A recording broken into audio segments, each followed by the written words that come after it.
All right, we are going live, folks. So we are letting everybody join. Let's see, can y'all see the participants?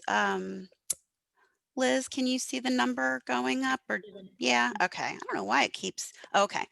So we're gonna keeps flipping to that screen. Sorry. All right. Can anybody see how many participants we have now? We are up to 29. 29. Okay, Awesome. we're gonna give everybody another second to get started. This evening, if you've already joined us, we are doing what has become sort of a regular almost regular Friday night, our taste of art. And this evening we are focusing on South African wines. So do we think we ready to officially get going? What do we think? Make sure everyone's got a good group in right now. Okay, go ahead and get this started. So again, I'd like to welcome everyone and don't change your channel. You're not Celeste is not here this evening. I know you've probably been used to seeing Celeste host these, but we decided to give her a break and pass it along to another educator. My name is Karen Getty. I am an educator at the Virginia Museum of Fine Arts. I'm the Senior Tour Services Coordinator. And this evening, I'm joined with Liz. You know her well. She's been here for the programs. And this evening, we have a new guest with us to help us out with the wine. Zingo is here. And in a moment, we're going to get to allow them to tell us a little bit more. I'll let you all kind of introduce yourselves and a little bit more of your expertise in just a moment. But as we get started, I'm going to share some of these tips. This is something, again, if you're a regular, you kind of know the drill by now. But if you're joining us for the first time, these are some tips that we recommend. Go ahead and pop the bottles, open them up, let them breathe. And by the time when we get to that point, you'll be ready and get your glasses. Also, you can see us, we can't see you. We are going to be asking for your opinions, maybe your thoughts or what you think on the wine, also what you think about the art. So we'd like you to do that through our chat feature, and you can do that to all panelists, or you can select all panelists and all the attendees, so everybody will see it. And yeah, we will try to, chime in on the chats here and there as much as we can. We'll kind of incorporate them into the talk. So are we ready to get started? All right. So I'm going to let Zingo take it over with this slide. Okay. Hey, welcome everyone. My name is Zingo Munger, and I'm with a company called Cape Classics. We are the premier importers of South African wines to the United States. We've been doing it for about 30 years now. The company was started by a South African whose name was Andre Scheer. And Andre had come to the United States in the late 1980s for his wife's work for the first time. And it was a very different time for South African wines in the United States because there were no South African wines in the United States, because that was still the era of apartheid in South Africa. And the United States had an embargo on South African products coming here. And during that time, no wine could come here, no other products. And the South African wine industry was pretty much stagnated and in pretty bad shape. The vineyards were still there, but the wineries were not in good shape. They didn't have that many export markets. And then things started to change, and Andre saw that things were changing and wanted to focus on bringing the best of the South African wines he had grown up with to the United States. And that's what Cape Classics started out to do in early 91 and then into 92. And then, of course, for the end of apartheid, that is happening in the period between 90 and 93, with the, I guess, official end being in 94. So we focused on some great wines, and we're going to try a couple of them tonight. We're going to try a white and a red. And the first thing I want to do is put up a map so you could see where we are talking about. The beauty of this map, which comes from our our wine industry trade group in South Africa. Is it has in the little teeny inset box, you see the very southern tip of the African continent.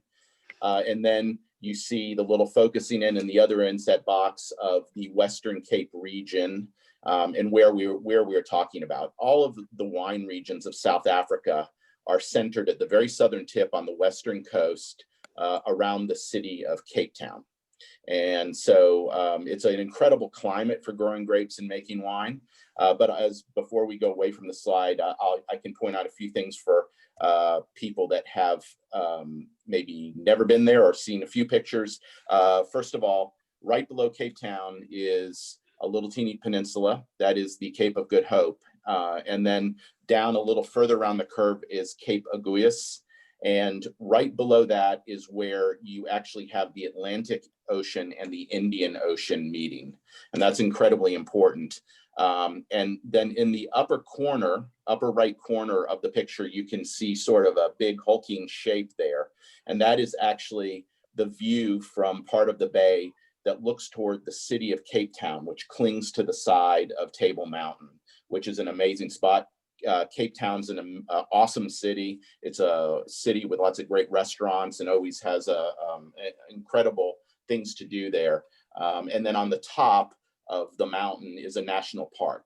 And you take a cable car up there and have incredible views over all of the bays and all over to the backside of the peninsula of the Cape of Good Hope. So anyway, that's that. We can move on to the next slide, which is also a map. This is a little bit closer in. You can see we're going to be focusing on wines from two regions. There are a number of different regions for wine in South Africa, close to 60. But we're focusing on an area called the Swartland, which is up north of Cape Town. And then that's for the white wine. And then for the red wine, it'll be from the area just to the east of Cape Town, which is called Stellenbosch. Stellenbosch is the most famous South African wine region in the United States.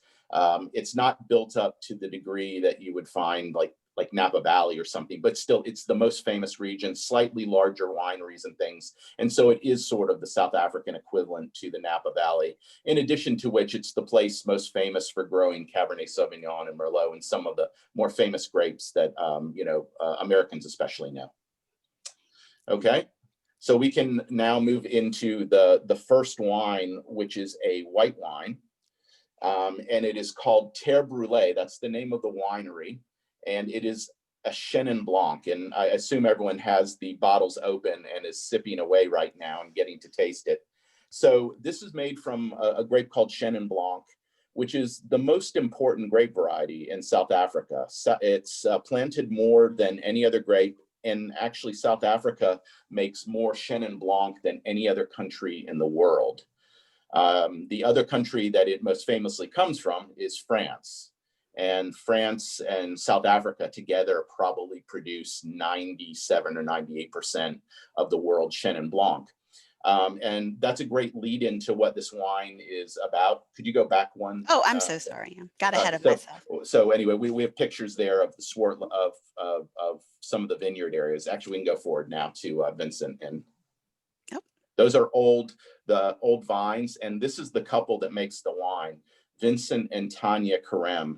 And they're a great place to start this discussion because they cover so many of the historical things about wine growing and also the history of how wine happened in South Africa. So South Africa is the oldest region in the New World to be planted with grapes and to make wine. They have a record. The first harvesting of fruit and making of wine was in 1659. And that is well before grapes were planted anywhere else in the New World. And it fits both with South Africa's, the quality of the wines being sort of old world and sort of new world at the same time. The reason for fruit and wines being produced there is because of the spice routes. The biggest business in the world back at that time was the Dutch East India Trading Company, which was sending ships all the way around to India and Malaysia, hunting spices and bringing them back to Europe. And the ships would travel down the coast of first Europe and then the coast of Africa. And then right at the bottom, close to where Cape Town is now, you had to make the turn into the Indian Ocean.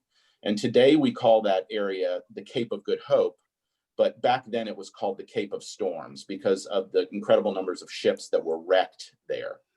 So they wanted a spot to have the ships wait out bad weather. And at the same time, one of the biggest issues for sailors back at that time was scurvy, which was a lack of vitamin C. And the area around Cape Town has an incredible climate. You can grow almost anything. And so it worked to be both a protected harbor for the ships to stop, and as well, you could grow fruits and vegetables and provide the ships with fresh vitamin C fruits and all that stuff. So the sailors would be in good shape. And so it became a Dutch supply point, and then eventually the Cape Colony.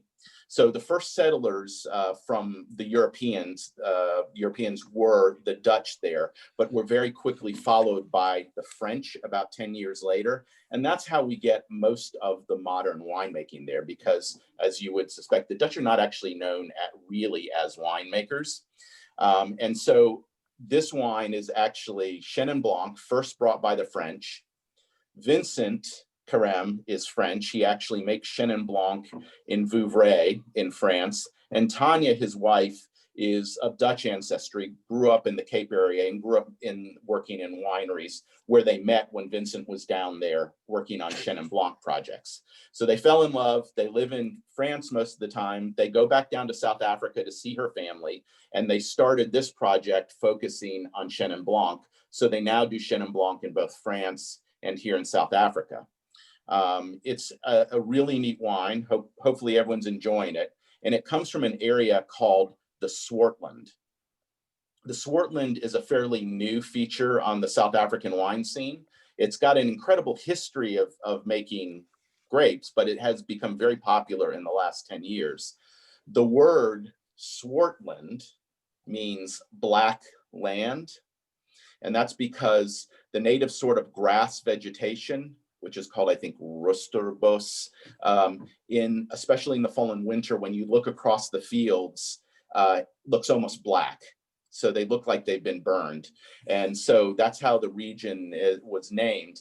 And Vincent plays with the idea of that by calling this wine Terre Brûlée, which in French would mean roasted or toasted land. So that's the name of the wine. It's old vine Chenin Blanc that is grown in little bushes, which is very common in South Africa. And when you have these little bushes, as opposed to the sort of trellises you often see in wineries and vineyards, you have much lower yields and smaller grapes and more intensity of flavor. And so that's what gives the wine that incredible sort of power in it. It's fermented in a combination of big barrels and stainless steel to give it texture. It's also a wine that's gotten incredible press over the last few years and is one of the icon bottlings of Chenin Blanc coming out of South Africa. Okay, hopefully that's enough for me now. We can move on to interesting stuff about food and then to the art. All right, Liz. Yeah, so if anyone wants to put up in the chat box of how they feel about this wine and what they're tasting in it, I get a nice, good creaminess to it. Someone's asking if we could go back to the last slide so that they Sure. This one? Yeah. This is what we call our spec sheet on the wine, which has where it comes from, what it's made from. It's 90 points in the Wine Spectator, and some tasting notes. And if anyone wants that, I can always, through Liz, I can send it to you. Can be emailed. I've got it on. I can send it as well. So yeah, I played on the creaminess of this wine along with the good.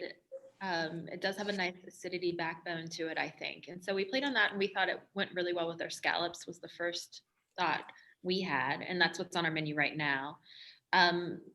Although we do have a lovely salad right now that I think this would go really well with, but I didn't want to do a slide of a salad, so I did a slide of scallops instead. Our salad has goat cheese and it has spicy pecans, which I think go really nice with the creaminess of the wine. And so that's a recommendation as well. But any kind of like fleshy fish, I think would be really wonderful with this wine. But our scallops and come with this cashew cream sauce along the outside, which actually complements the wine very well. So when we had a Gotta take a look lovely at wine it. tasting and food tasting the other night, we decided that this was a lovely comparison. So Yeah, we have this right now, if anyone is interested. it looks And beautiful. yeah, delicious. Looks really good. All Awesome. right. So if anybody, we'll just continue moving forward. And we'll talk about the first work of art that I've paired this lovely wine and dish with. For those of you who are familiar with the Virginia Museum of Fine Arts, you probably are well familiar with these beautiful murals. They are by a South African artist named Esther Mahlangu. And I wanted to show this work to begin because Esther Mahlangu does such a wonderful job of bridging the traditional art forms of her cultural group, the Ndebele, who are native to the South African area. You know, she does such a beautiful job of bridging that the traditional art forms with a more nuanced and contemporary art form, such as we see here. So these are two murals. They're pretty huge, that grace the entrance of our African galleries at the museum. And she did these. This was a commission that we got her to do in 2014. This is a picture of Esther at our museum on site painting these murals. We hung the canvases on the wall, and she came, had the scaffolding up. Her and her team, which included her, family members, her granddaughter, her niece, and some other people that were close to her. It is a tradition for Ndebele women to pass this tradition of painting down to their descendants. So she teaches constantly new generations how to paint these Ndebele designs. She doesn't use a ruler. She says a straight line is right there in her mind.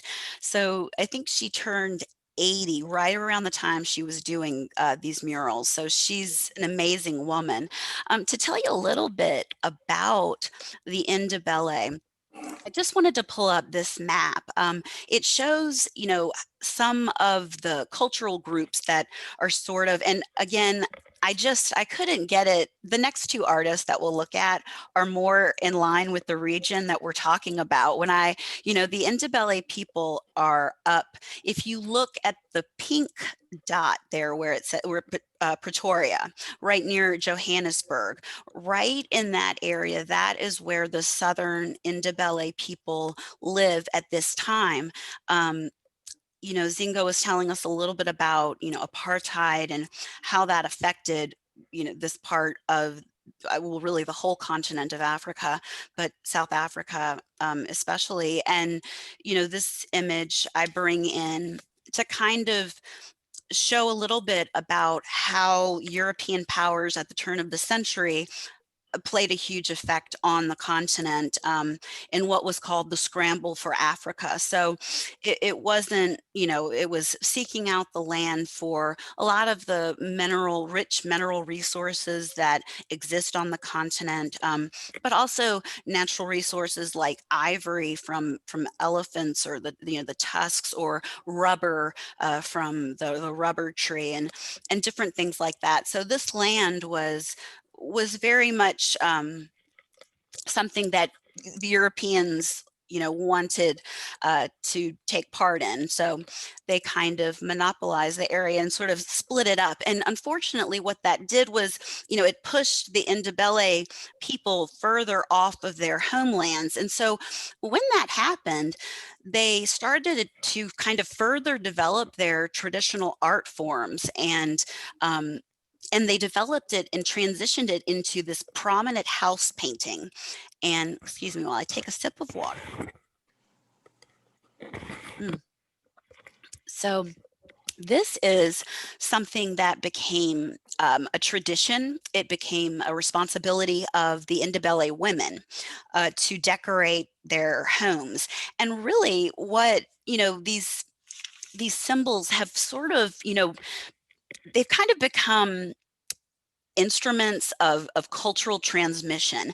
And if you think about the way that quilts played a really important role in African Americans' experience in the United States.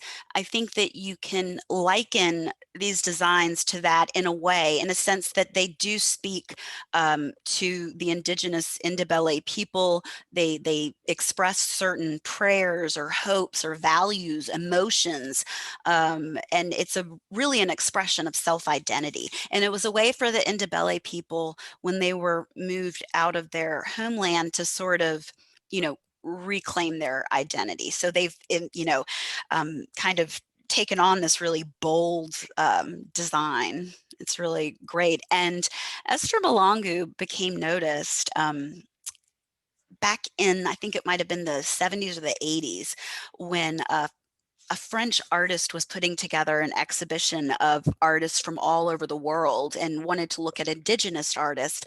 And he came across her house and was so, fascinated with it. And she was commissioned to do all sorts of really great art projects, such as the BMW art car. Other great artists like Andy Warhol had done that.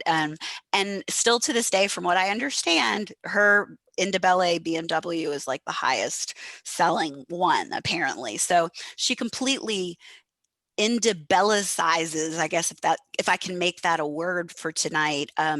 She puts her stamp, her identity on a lot of things, like the shoes that she wears, and she still dresses in the traditional Ndebele clothing, as do a lot of members of her family and a lot of the Ndebele people still today. So yeah, these are beautiful murals. I don't know, do we have any questions? Or I remember when she was here, and it was really exciting to have her here and doing the mural. It was just such a presence.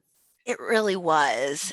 We had stanchions kind of around her. She had, like I said, the scaffolding was up, and it took her, I think it was about a little over a month, maybe. And really, the working was done in about just a few weeks, honestly. She was amazing. Yeah.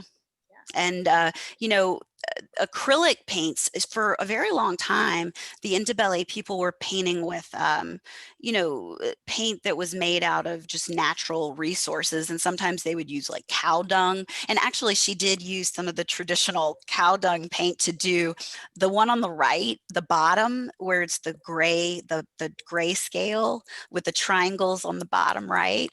That was done with the traditional cow dung paint mixture, actually. So and you saw in the images, I'll kind of go back real quickly, but she uses chicken feathers to still paint. She doesn't, like I said, doesn't use a ruler. So she's, yeah, very, very amazing. I have a wine question in the chat box from Birch. Hi, Birch. Good to see you. He says this Chenin Blanc is a little sweeter than most of his favorite Chenin Blancs. And he wants to know, how does this differ from a classic Vouvray?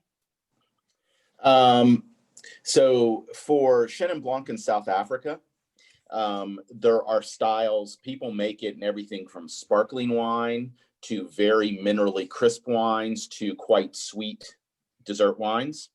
I think for this wine, it has a very rich texture and a lot of fruit to it. Though it's more, I would say, more than being a wine with sweetness, it's more just got a rich texture and fruit. There are certainly producers that make more acid-driven wines there, which give more crispness. Specifically, this region, the Swartland, is quite a warm spot, and that's what gives that quality of the wine. Vincent's wines from Vouvray, at least most of them, are drier. But in Vouvray, it's actually quite similar for Chenin Blanc, that actually the biggest production in all of Vouvray is of sparkling Vouvray, which you don't see very much in the United States, but it is very popular in France and in England. But then you have in Vouvray the drier style, which Vincent makes wine in. But then it's very common that some Vouvrays are called demi-secs, which are semi-dry styled wines, which are often served in restaurants with curries or spicy food because it helps cool that curry. So Chenin Blanc is quite a chameleon as a grape. It can make wine in a lot of different styles. It depends. It shows what we call terroir very well.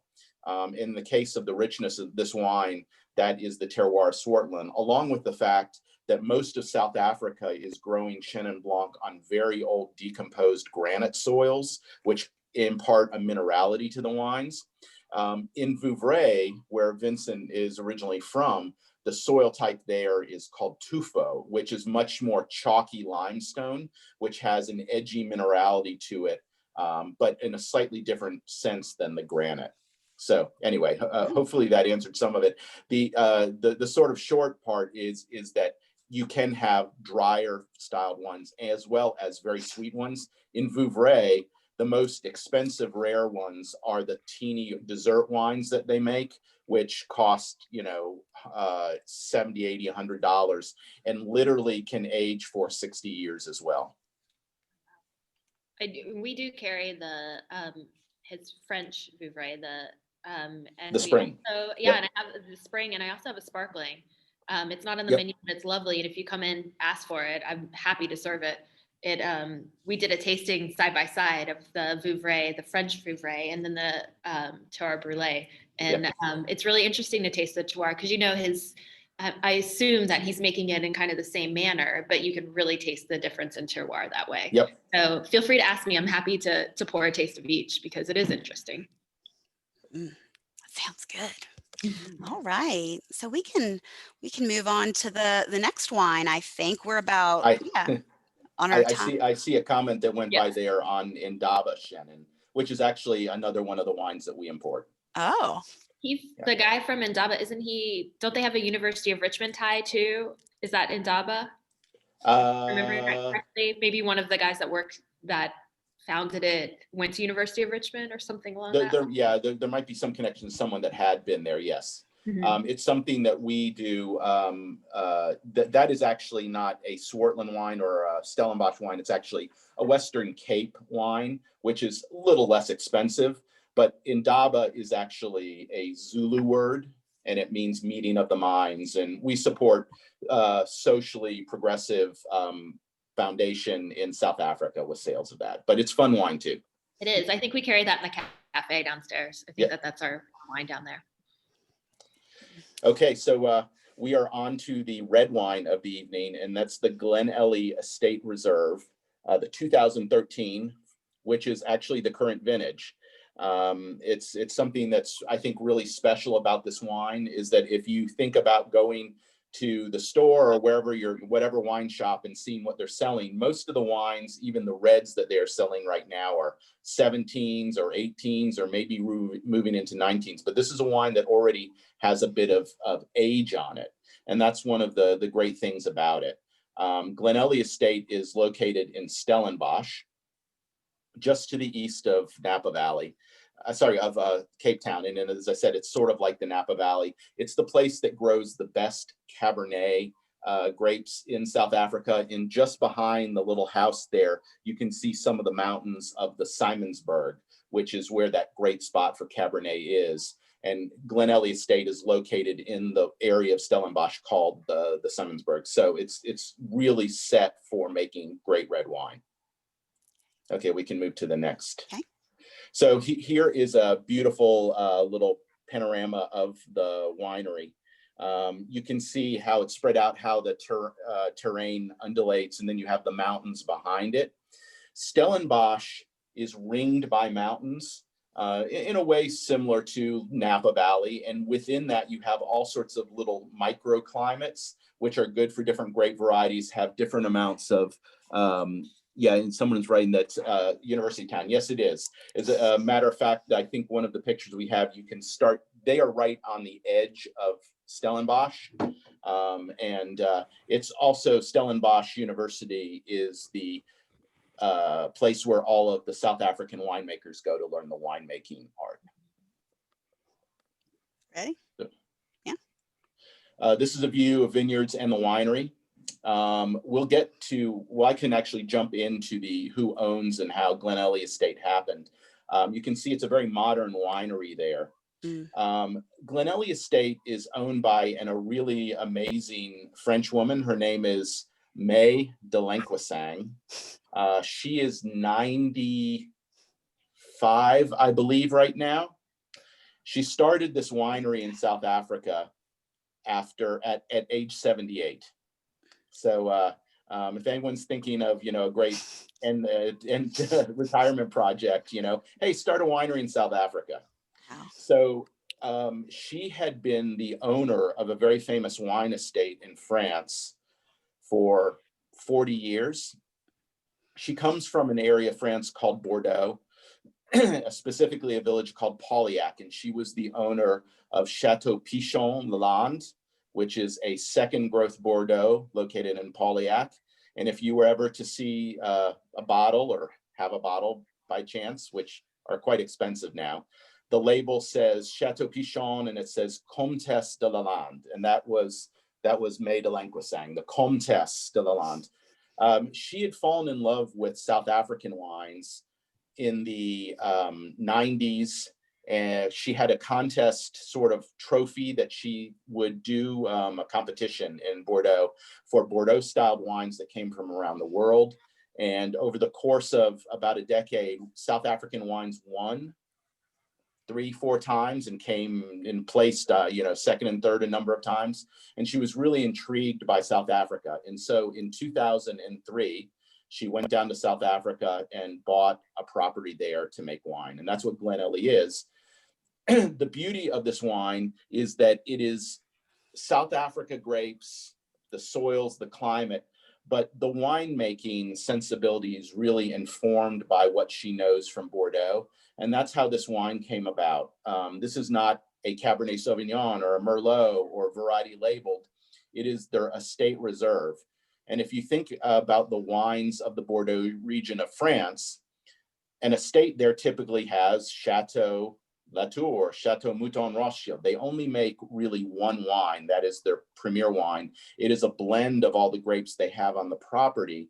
And the idea of it is to make a wine that represents the terroir, or in a way, the soul of that specific vineyard. And that's what this wine is for Glenelly. It's a blend of Cabernet Sauvignon, Merlot, Cabernet Franc, and Petit Verdot, along with a dollop of Syrah in it as well. And it's the wine that they feel represents the heart and soul of the estate. And it's the 2013 vintage. We can move to the next slide, I think. Actually go past maybe, yeah, there's and we can go back to the other picture. So that's the information on it. 47% Cabernet, 23 Merlot, 16 Syrah, 11 Cabernet Franc, and 4 Petit Verdot. And all of those grapes come together to make something that is more than the sum of its parts. Cabernet adds the structure, Merlot, a little bit of the fruit. The Syrah actually is not really dominant in the wine because they make the Syrah almost more like it is Cabernet or Merlot. It's not big and full-bodied and smoky and peppery. And then the Cabernet and the Petit Verdot add spice to the wine. And it's something that's really special. And what I love about this is that it is the 2013 vintage. You all know that you can see that it's not an expensive bottle of wine, but here we are at 7 years old already, and it's going to age for another 7 to 10 easily. Here's a wine that doesn't have to be drunk tomorrow or it's going to go bad. It's something that is made more with the idea that you can drink it now. Be great if you decant it, but you can hold on to it as well. Do you want to go back one slide? Sure. There? And so the other really interesting thing about May de Lencquesaing is that she has collected glass for her entire life, and she has a very significant private collection of glass of mostly artists starting in Europe, but she does have South African glass artists as well. She has everything from Roman era glass to modern pieces. And this is the bottom level of the winery. And that is actually where you find her every day. Wow. You find her sitting there and giving tours to people and telling them all about, what the different pieces are and, her stories about how she chose that. So she's really a fascinating person. Obviously quite old now, but she's fantastic. And I can tell you that winery, when I'm there, if she wants something done, boy, people run to get it done, because she's great. I love that. We have some tasting notes. Birch Douglas says he likes the wine because he loves dry reds with good tannin, and at 45% alcohol, so don't drive after drinking a bottle. Good tip. Dr. Oliver Walker says definitely a dry finish. The nose is amazing and complex, and I agree with that 100%. Yep. It's very complex wine. Delicious. And we paired it. Oh, go ahead. It's got a very European feel to it. It does. And we paired it with cassoulet, duck cassoulet, because to me it felt very European as well, and Bordeaux. It screams Bordeaux. I called it a Bordeaux earlier because that's just what it tastes like. And so we have kind of a deconstructed cassoulet in the menu right now, and the seared duck breast, especially with the fat cap on it, just would go really nicely with this wine. I thought we have a lovely steak as well, but we thought it just, as soon as we tasted it, Chef and I looked at each other and we were like, duck breast. Yeah. That's great. What we would eat. A lot of the jammy fruits in it that you get just go so well with duck. So that was kind of our recommendation as well as a pairing. So any type of a meat, lamb would be wonderful. We really have really good lamb on the menu right now. We don't have a lamb dish, but I thought lamb essentially too. So wow. Well, while I'm sure questions are going to start coming in, but while people are submitting them, I'll dive into the art, and please feel free to keep asking about the wine and we can go back to it. But I decided to, sorry, go ahead, Zingo. Can I add one more thing? I'll talk about one thing about both wineries. So we import a number of wineries. A couple of them are from before the end of apartheid. We have a couple of historic estates, but both Glenelly Estate and Terre Brûlée are very much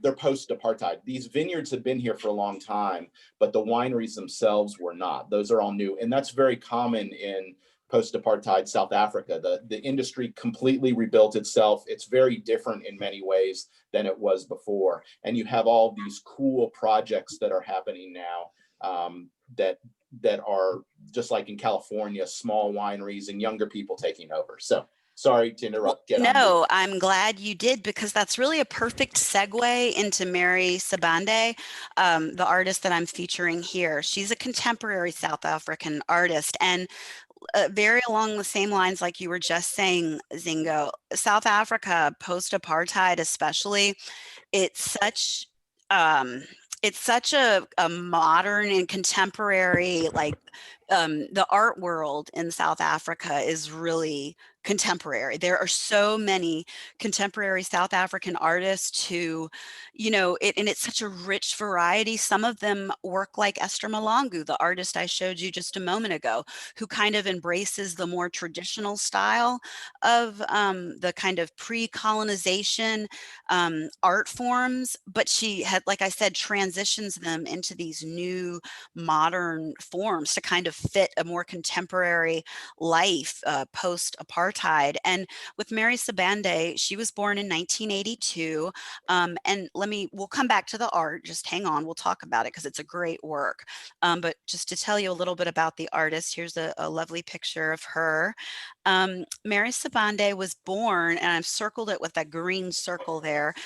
She was actually born up more towards the north, but she actually has exhibited a lot of her artwork down in Cape Town. So it's one of the reasons why I kind of wanted to loop her in. Plus the work of art that we're going to look at looks like red wine being poured out, literally. So we'll get back to that. But just to show you where she was born, May Sibande's mother and grandmother both were domestic workers, because during apartheid, there really, weren't a whole lot of options for Black South Africans.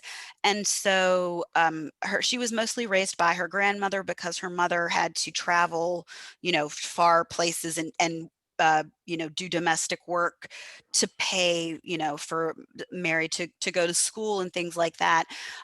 So she's working with that as sort of her background, that plays a really large role in her work. She actually has a background in fashion design, and she's transitioned into the visual arts. But no matter what she does, the Black female body is really central to her work. The body, she uses it as a canvas on which she sort of creates her art. And so just really quickly, while I talk about, she also has a very theatrical style, as you can see. So sometimes she actually makes a model, a sculpture of herself, or sometimes she'll photograph herself in this clothing. So all of her works tend to be very theatrical, like this one, the costume that's involved, but also the gesture, the expressions. And often she'll have in her photographs, people interacting with one another. In this piece, it's a wonderful piece to talk about with a live group of people, because if I had the opportunity, I would love to ask you all what you are seeing, because it's so rich. For me, I wanted to pair it with the red wine because it literally looks like wine or liquids being poured out. But essentially what she's doing is sort of attempting to rewrite her family's legacy of domestic servitude in a way. She does that in a lot of her works by taking on this alter ego called Sophie. And often she can be seen in the white bonnet and the apron, but as in this image, it's being ripped off of her. It's kind of just coming off by these floating tendrils and it almost looks like insides coming out. And again, the focus for her on the body, perhaps it's this idea of the body in protest.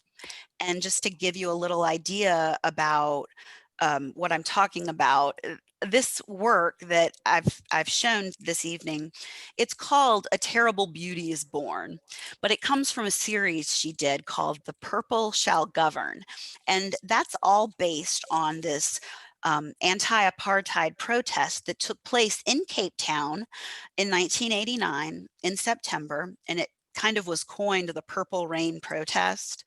But basically it was 4 days before the South Africa's racially segregated parliament was supposed to hold its elections, and groups of people were protesting, and the police turned on a water cannon that sprayed all the protesters with a purple dye so that they could be identified and later arrested.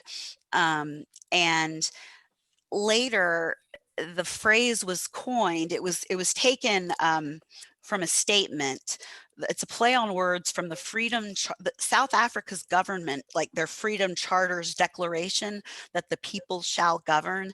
Instead, they said the purple shall govern. And so that was a series that she did. And I know our faces are sort of covering up the image on the right, but that's a banner of Nelson Mandela hanging from a building saying the purple shall govern. So that kind of became a slogan. And so that's sort of what she's playing off of in this image, and as well as in a lot of images that she's done.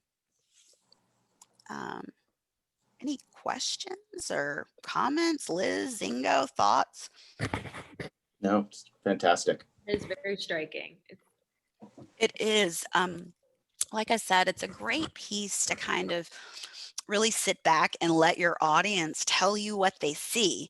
And that's normally what I would do if I had, people right in front of me with this. I would ask, and I would ask you all, what you saw. And inevitably, people see like intestines and things like that. Always they talk about, and it almost, the way the figure's floating right up above her head, if you have, and I should have brought in another image, forgive me, but I'll reference something that we're not looking at right now, of other, famous artworks that show Cupid or something floating. It reminds me of a Cupid ready to shoot her with an arrow for some reason.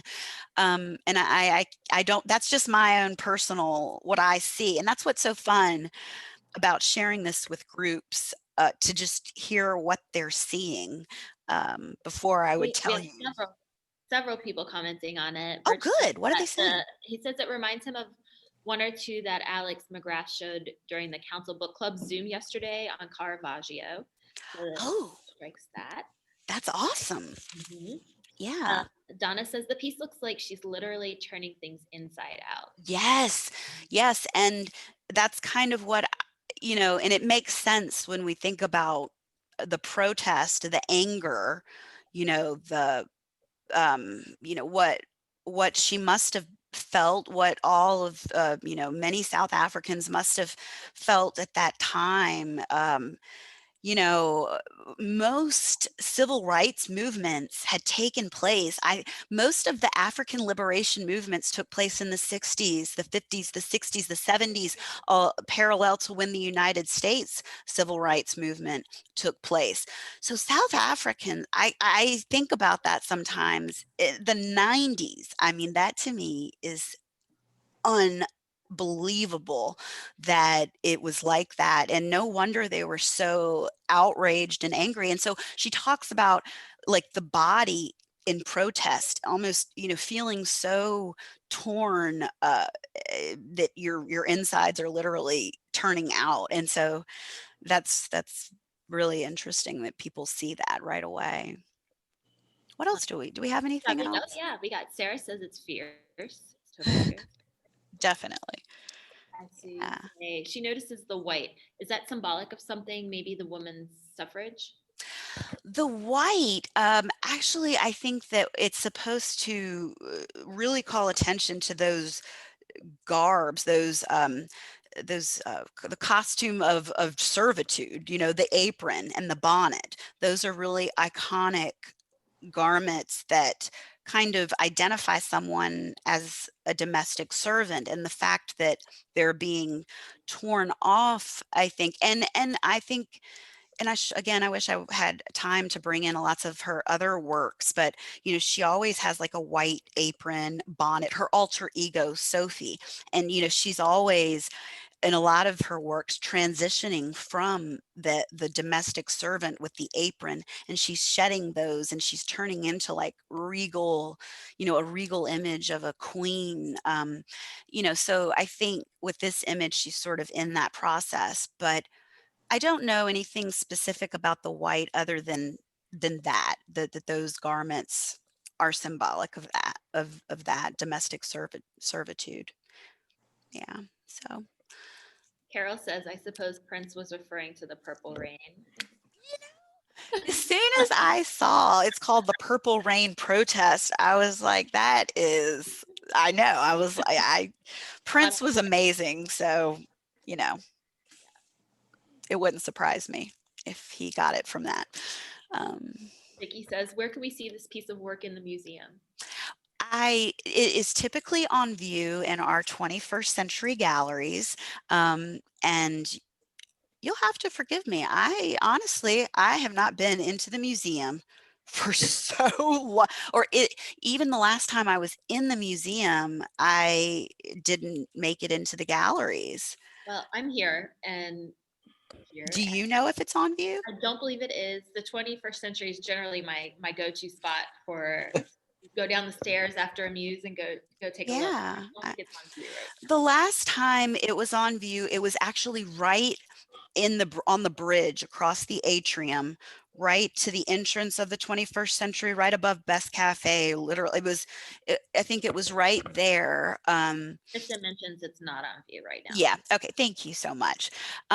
So typically it is in our 21st century gallery. We also have some other works by Mary Sibande that are definitely worth checking out on our website. So yeah, she's great. And I know we have a little bit of time left.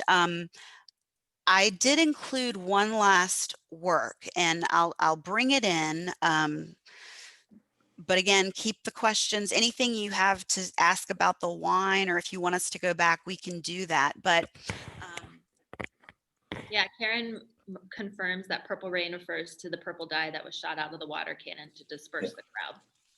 So that's what Prince named his Purple Rain movie after? Apparently. Wow. And the song. That's cool.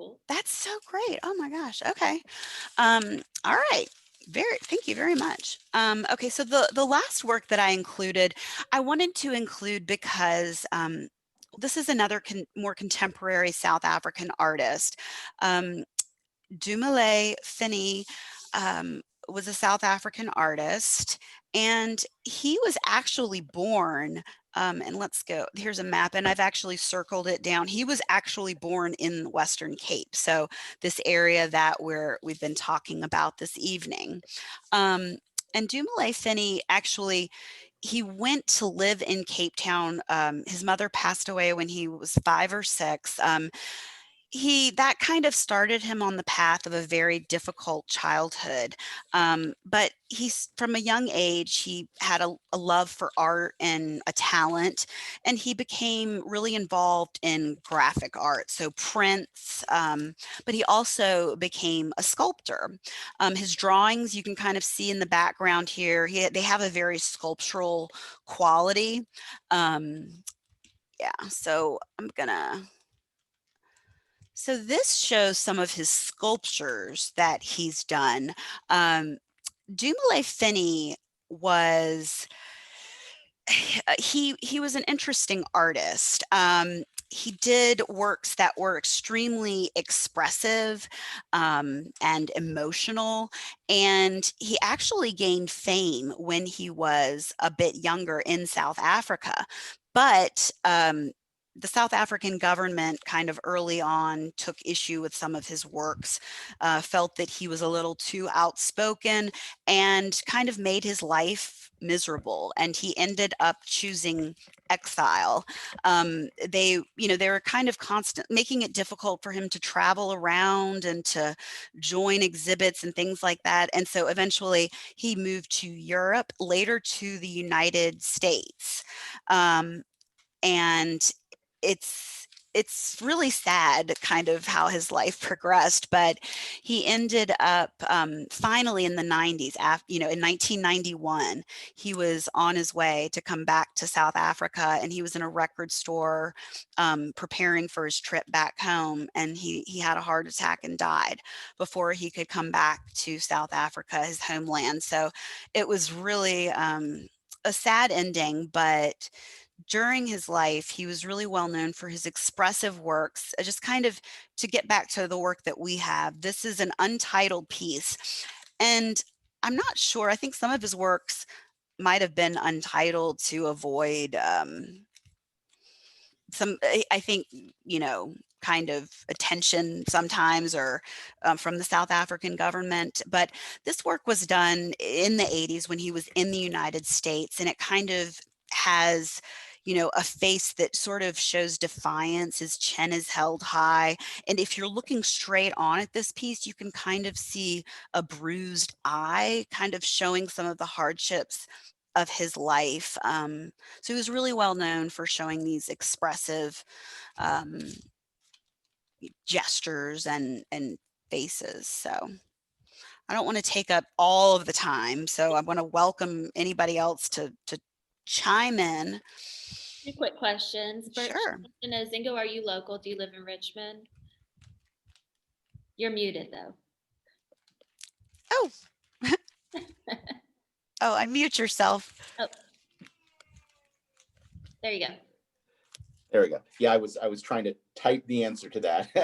So I'm the manager for the whole Mid-Atlantic for Cape Classics, and I split my time between DC, and I'm from Chapel Hill originally, but through Richmond often, because I should note that both of the wines here come from Winebow, who's our distributor throughout the Mid-Atlantic, and they are of course based in Richmond. They're I think the biggest distributor probably in the Richmond area. So through a lot there. Yeah, they have some wonderful wines. Do you want to go back to the wine? The other question I saw there was someone had a question about Steen. Yes. So Steen is the local name in South Africa for many years for Chenin Blanc. And so occasionally you will run across a bottle in the United States called Steen, and that is just Chenin. But in the case of everything that we import, it all says Chenin Blanc on it now. It's used less and less even in South Africa. 2 questions about art. Vicky would like to know, Is he sculpting in wood or stone? Yeah, good question. So I know I rushed through the last one. Most of his work was done, would do it in like plaster. And honestly, what I read from what I've studied, Dumoulin Finney, honestly, I don't think he could afford to cast a lot of his pieces in bronze during his lifetime. So, some of them were cast a little bit later. But oh shoot, sorry, went the wrong way. Most of his works, I believe, were like drawings, line drawings, sketches. Again, he had a background in graphic art, um, things like that. But yeah, he didn't cast too many of the pieces because again, he couldn't afford to cast them. So he was working a lot in plaster and then would have them cast And finally, if he could. Yeah. and the last question I see says, I think the impression on the face of the sculpture is tribal marking or cutting. Is that right? Well, that's something that, I've heard other people say as well. But as far as I know, no. Dumoulin Finney, one of the reasons I wanted to bring him in too, and I should say, according, to his background, he's from a group called the Xhosa, and it's spelled like with a Xhosa. But, he was born into a place where I don't think that he practiced a lot of his indigenous culture, and so I don't know. As far as I know from his work, I don't think he would put in any sort of scarification that might be specific to any group of people. With this piece, again, I think what he's trying to, and again, he's one of these artists that I think wanted viewers to bring their own experiences and interpretations to the work of art. But a lot of what he's trying to represent is a sense of defiance, a sense of resistance. I think some of his eyes shows a little swelling, like he's taken a beating, which Dumoulin Finney, he definitely had a rough life, and kind of representing the suffering that a lot of him and his fellow Black South Africans had to endure under apartheid. So yeah, I don't know if that answers the question sort of, but I know we're getting to the end of our time. Do we have any other questions, Liz? Do I need to go back to anything? I have Karen says, is he from the same tribe as Mandela? So No. no. So Esther Mahlangu is, and let me just really quickly, just to give you, something in this short talk, we don't really have time to get into all of the deep distinctions between all of the many different cultural groups that exist on the continent of Africa and even in now the country of South Africa. There are so many complexities. There are cultural groups and then subgroups and then families and clans and there's so many distinctions and different languages and dialects. And so Esther Mahlangu is from the Ndebele, and the Xhosa are, even if they might be from a certain linguist group that might share some similarities, they're two distinct cultural groups. So no, they're definitely not the same. So yeah, it's again, I can't get into all the complexities of those distinctions in this short talk, but yeah, there's a lot of difference. Yeah. South Africa has, I believe, 10 official languages, and there's something like 35 or so different dialects. There's a lot of. Yes. Yeah, thousands. And, over the entire continent of Africa, there's 54 independent nations. There's thousands of cultural groups and different languages and dialects. And, yeah. And a lot of times I remember former curator of African art, Richard Woodward, saying when he went to Mali and he'd see this little kid who was like barefoot walking, you know, around town, but he spoke 5 languages. You know what I mean? Like it's just amazing what these people have endured. And yeah. Karen said she wanted to know if Feni was the same as Mandela, not. Oh, Mandela. I thought you said Mahlangu. No. Sorry, Esther Mahlangu. Oh. I believe so, but I'm really Karen not. says Mandela was. So Spell it? Spell it. HOSA. K. Kois. X. That's Kosa. That's Kosa. Okay. So that's the same. Yes. So then Karen says yes. That's the same. Yeah. So I think we are at our time. And did we answer everybody's questions? That's each one. All right. Well, thank you all so much for, bearing with me as I rush through all of the art, and thank you so much, Zingo, for sharing your expertise. That was amazing. I can't wait to get back to the museum and try these wines. Yes, please. Thanks so much for having me. Yes. All right, everyone. Y'all have a great night. Thank you. All right. Bye-bye.